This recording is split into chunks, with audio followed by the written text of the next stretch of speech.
শ্রোতা, আমাদের দেখতে পাচ্ছেন বাংলা চলচ্চিত্রের একজন কিংবদন্তি অভিনেত্রী, নাটকের মঞ্চে বেতার সব জায়গায় দাপটের সাথে কাজ করেছেন আমাদের তরিজুল ম্যাম, মমতা মা।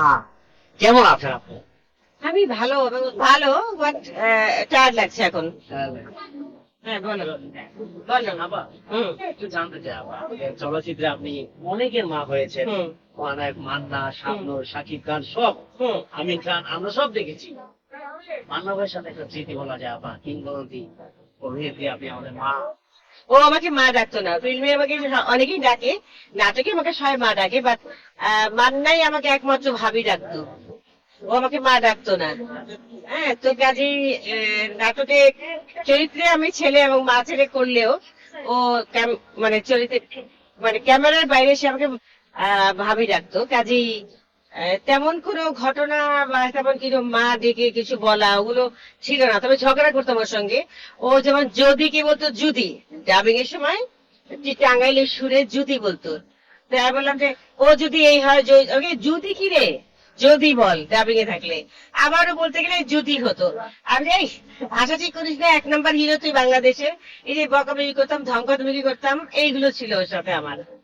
হ্যাঁ, তারপরে ও বলতো, হ্যাঁ ভাবি আমি তো টাঙ্গাইল্লা, আমার তো ভাষা ঠিক হয় না, আপনি তো সুন্দর করে কথা বলেন, এখন ঠিক আছে আপনার প্রভাবে যদি আমার ঠিক হয়, এইভাবে বলতো আর কি। কত ছবি করেছেন পিতা মাতা, আমার স্বামী। হ্যাঁ, অনেক ছবি করেছে, এবং সবচেয়ে বড় কথা যে ও তো অনেক শুকনা ছিল না। সে যখন আমাকে উঠাতো মা হিসেবে চরিত্রের মধ্যে, ক্যারেক্টারে, তখন আমি বলতাম, তার আগে মনে হয় তুই তো, তোর তো কোমর ভেঙে যাবে আমাকে উঠাতে গেলে, ব্যথা পাবি। আমি খুব সাবধান থাকতাম। পরে ওর ছবিতে, যে ছবিতে ও আমি যে মনের সাথে যুদ্ধ।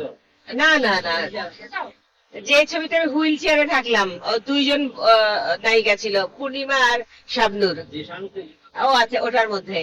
তো মানিক সাহেব।